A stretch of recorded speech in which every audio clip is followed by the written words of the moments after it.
मित्रांनो, आपण मॅथ्स 1 त्याचा 3rd चॅप्टर आपण चालू केलेला आहे. तसंच मॅथ्स सेकंडचा पण 3rd चॅप्टर वर्तुळ 4th चॅप्टर आपला झालेला आहे. आपण सायमल्टेनियसली मॅथ्स 1 मॅथ्स 2 असं घेत आहोत. सर्कलचे याच्या अगोदरचे 3 पार्ट्स आपले झालेले आहेत आणि इतर चॅप्टर्सचे जे व्हिडिओज आहेत त्यांच्या लिंक्स तुम्हाला आजच्या व्हिडिओच्या डिस्क्रिप्शन बॉक्स मध्ये मिळतील, तर ते तुम्ही सबस्क्राइब करू शकता आणि बेल आयकॉनवर क्लिक केल्यास तुम्हाला नोटिफिकेशन्स मिळू शकतात आणि तुम्ही रेग्युलर व्हिडिओ पाहू शकता. तर आज आपण सर्कल 3रं चॅप्टर जे आहे वर्तुळ त्यामध्ये याच्या अगोदरच्या भागामध्ये आपण कॉन्सेप्ट बघितला. केंद्रीय कोन म्हणजे सेंट्रल अँगल, नंतर आर्कची नावं आणि इतर जे आहे सर्कलच्या संबंधित ज्या कॉन्सेप्ट आहे ते आपण क्लिअर केलेले आहे. आता आपण कंसांची एकरूपता कॉन्ग्रुएन्स ऑफ आर्क्स ते बघणार आहोत. यामध्ये कंसांची जी नावं लिहिली जातात ते या अगोदरच्या भागात आपण बघितले की ती एक तर 3 अक्षरे असतात. मोठा कंस असेल किंवा कंस दर्शवण्यासाठी जसं आपण कोणाची नावं लिहित असतो त्या पद्धतीने त्या कंसांची नावं पण 3 अक्षरे असतात किंवा जर लहान छोटे कंस आहेत तर ह्या इथे काही याच्यामध्ये 2 अक्षरी पण नावं लिहू शकतात आणि ते सुद्धा कॅपिटल लेटर्सचा वापर करायचा असतो. यामध्ये पहा आता arc CD, major arc CD लिहिताना कसं लिहिणार आपण? एम माप कंस सीडी म्हणजे मेजर आर्क सीडी. सीडीची नावं जसं आपण अँगल्सची नावं कॅपिटल लिहित असतो त्या पद्धतीने आर्कची पण नावं कॅपिटल अक्षरानेच लिहिणार आहोत आपण. आणि मेजर म्हणजे त्याचं माप, जसं कोणांची माप आहे तसंच केंद्रीय कोणाचं माप म्हणजेच त्या कंसाचं माप असतं. The measure of the central angle is the measure of that angle, that corresponding angle. Suppose here angle COD is central angle, O is the centre. COD हा काय आहे? केंद्रीय कोन आहे आणि या केंद्रीय कोनाचं माप 70 डिग्री आहे. Therefore the major arc CD is 70 degree. Major arc CD किती असणार आहे? 70 डिग्री. तसंच दुसरा आर्क समजा बघूया आपण. आर्क DE म्हणजे कंस DE. DE चं माप म्हणजे त्याने जो केंद्रीय कोन तयार झालेला आहे त्याच्यामुळे त्या केंद्रीय कोनाचं माप म्हणजे त्या कंसाचं माप असतं. The measure of the central angle is the measure of that corresponding arc. मग आता इथे पहा ह्याच्यामध्ये DOE this is the central angle. Measure of this central angle is 80. Therefore measure of किंवा ह्या कंसाचा आर्क पण किती असणार आहे? दिस इज 80. आता यामध्ये दुसरा जो कंस आहे इथे पण दुसरा एक सर्कल दाखवलेला आहे. कंस दोन कन्सेप्ट आपण बघणार आहोत की मेजर ऑफ आर्क आणि त्यांचा आपल्याला त्यांची जी सम आहे त्यांच्या बेरजेचा गुणधर्म कसा लागू पडतो ते आपण बघणार आहोत. त्याच्या अगोदर कंसांची एकरूपता आणि कंसांची बेरीज कशी होते ते आपण बघणार आहोत. कंसांची एकरूपतामध्ये जेव्हा ज्या कंसांची त्रिज्या आणि त्यांची माप समान असतील ते कंस एकरूप असतात. 2 arcs are congruent if their radii as well as their measure of angle, त्यांचे जे मेजर्स आहेत सेंट्रल अँगल्स म्हणजेच measure of arcs, they are same, they are equal, then that arcs are congruent to each other. जसं आपण angle congruent असताना काय करत असतो? अँगल ज्या अँगलचं मेजर सेम आहेत ते अँगल्स कॉन्ग्रुएंट असतात. मग तसं इथे ज्या कोणांची माप समान आहेत ती कोण एकरूप. त्याच पद्धतीने ज्या कंसांची माप समान असतील आणि ज्यांची त्रिज्या समान असतील तेच कंस त्या ठिकाणी एकरूप आहेत असं आपण म्हणणार. सपोज आता इथे एक उदाहरण पहा. आता SR हा आर्क आहे, दुसरा आर्क आहे CD. तिथे तसं पाहिलं तर याचं मेजर SRचं मेजर 70 आहे. CDचं पण जे माप आहे ते 70 अंश आहे. SR 70 अंश आणि CD ते पण 70. परंतु both are not they are not congruent. ते जे आहे ते एकरूप नाहीत. का एकरूप नसणार? बघा इथे आर्क एस आर आणि दुसरा आर्क आहे सी डी, यांचं मेजर पण तर सेमच आहे. फर्स्ट कंडिशन त्यांनी सॅटिस्फाय केली की त्यांचं मेजर सेम असले पाहिजे, परंतु आणखी एक सेकंड कंडिशन कोणती आहे की रेडाय मस्ट बी सेम. त्यांचे रेडाय, त्यांचे जे त्रिज्या आहेत ते सारख्या पाहिजेत. दोघांची माप सारखी पण त्रिज्या सारख्या नाहीत.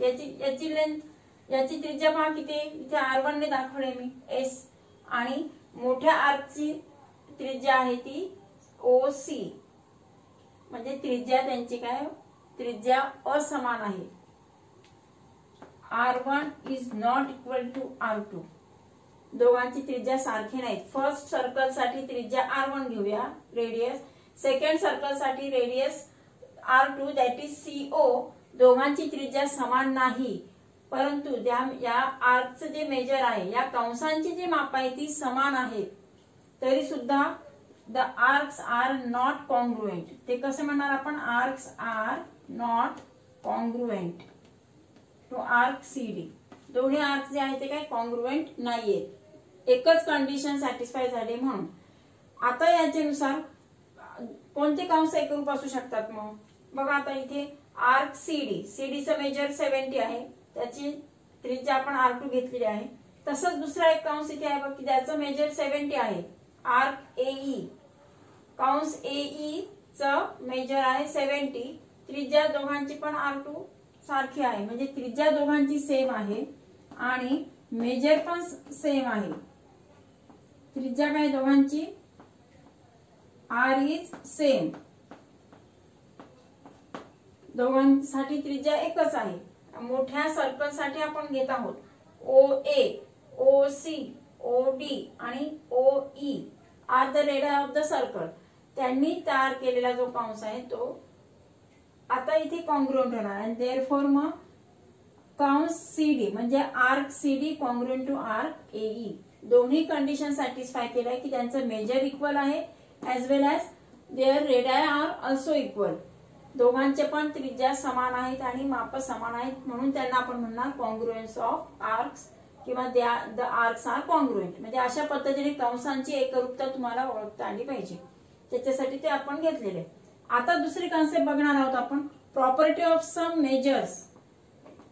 Property of sum of measure of arcs. बेरजेचा गुणधर्म, जसं कोणांच्या गुणधर्मासाठी पहा, त्रिकोणाच्या तिन्ही कोणांची बेरीज 180 असते, किंवा इतर चौकोनाच्या चारही कोणांची बेरीज 360 अंश असते. मग तसंच इथे कोणांची बेरीज जी आहे, ज्या पद्धतीने आपण कोणांसाठी बेरजेचा गुणधर्म वापरतो, त्याच याच्यानुसार इथे सुद्धा कंसांच्या बेरजेचा गुणधर्म लागू पडतो.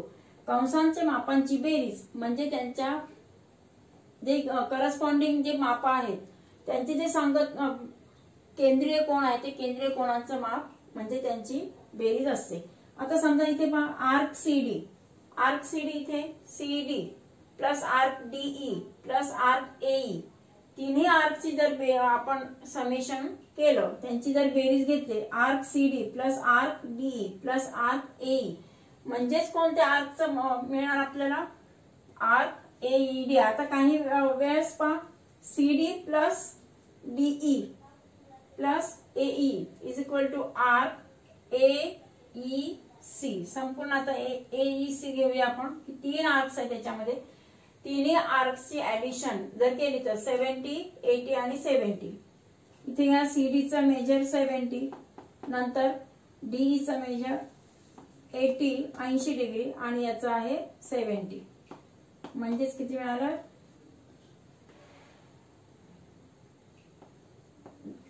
220. म्हणजे थोडक्यात सांगायचं काय की यांची जर आपण त्यांची ऍडिशन करू, बेरजेचा गुणधर्म त्यांना लागू पडतो, आपण ऍडिशन त्या पद्धतीने करू शकतो.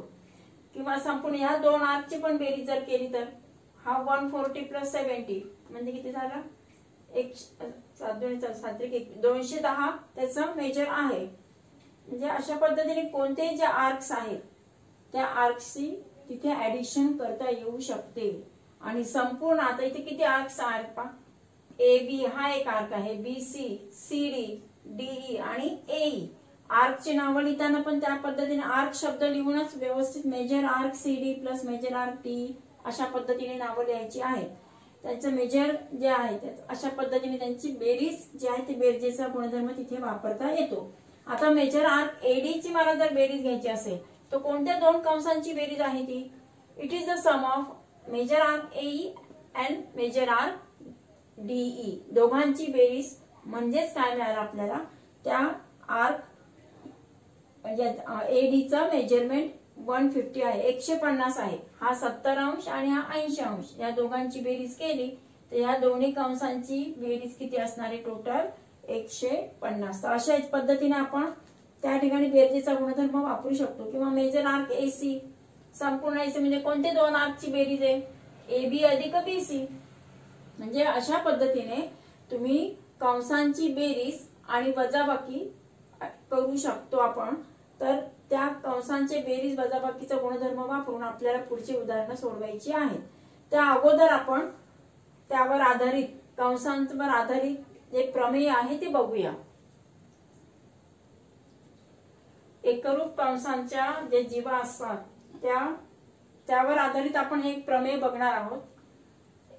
हा जो थेरम आहे तो कॉर्ड्स तो कसा त्याचं स्टेटमेंट बघू आपण अगोदर.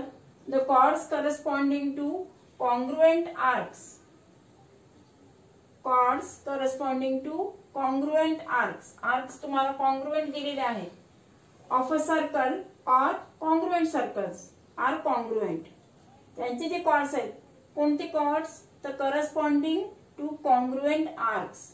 जर जीवा जे कंस जे आहे कंस जर एकरूप असतील, एकरूप वर्तुळाच्या किंवा एकरूप कंसांच्या संगत जीवा एकरूप असतात. एकरूप कंस आपण शिकलो कॉन्ग्रुएंट आर्क्स की ज्यांचं measure of arc that is major of central angle is congruent and radii also congruent, then that arcs are congruent. आणि when the arcs are congruent their corresponding chords are congruent असं दाखवायचं आपल्याला. आता इथे पहा arc तुम्हाला कोणते given मध्ये कोणते आर्क दिले, कोणते दोन कंस एकरूप दिले? कंस APC congruent to DQE. APC this arc it is congruent to EQC. दोन्ही कंस एकरूप आहे. It is given. आणि त्याच्यावर ही ऍक्टिव्हिटी तुम्हाला दिलेली आहे की या ऍक्टिव्हिटी मध्ये तुम्हाला वेगवेगळ्या याच्या फॉर्म मध्ये जे आहेत ते त्या पद्धतीने आपण नंतर हे बघूया. यामध्ये कंस जे आहे ते एकरूप आहेत आणि त्यांनी समाविष्ट केलेले किंवा त्यांचे जे संगत जीवा आहेत त्या तुम्हाला एकरूप दाखवायचे. म्हणजे AC आणि DE हे जे जीवा आहे ती तुम्हाला एकरूप दाखवायची आहे. जीवा AC एकरूप जीवा DE. कॉर्ड AC ही जी कॉर्ड AC आहे कॉर्ड AC आणि chord DE both are congruent to each other. We have to show that. ते आपल्याला दाखवायचं आहे. आणि त्यासाठी आपण आता जी कसोटी वापरणार आहोत ती बघा. या दोन ट्रायंगल घेतले मग आपण कन्सिडर केले. आता ट्रायंगल ABC आणि दुसरा घेतलाय EBD किंवा DBE. आता घेताना DBE घेतलेला आहे त्यांचे करस्पॉन्डिंग ह्या दोन ट्रायंगल मध्ये. आता ह्या दोन ट्रायंगल मध्ये पहा AB कॉन्ग्रुएंट टू BD का असणार? Radius of the same circle. एकाच वर्तुळाची त्रिज्या आहे. Therefore AB congruent to DB हे जे दोन आहेत ते एकमेकांना कॉन्ग्रुएंट असणार. Radius of the same circle. तसंच दुसरी जी साइड आहे ती पण काय आहे? ती सुद्धा रेडियसच आहे. All four sides are radius. Therefore BE congruent to BC also. त्याचं पण तेच रिझन असणार. BE congruent to side BC. झाले दोन साइड्स आपण कॉन्ग्रुएंट दाखवले. आता हा जो अँगल आहे अँगल ABC आणि दुसरा अँगल EBD हा कॉन्ग्रुएंट आहे. व्हाय इट इज कॉन्ग्रुएंट? काय एकरूप आहे ते? कारण एकरूप कंसांचे संगत केंद्रीय कोन हे एकरूप असतात.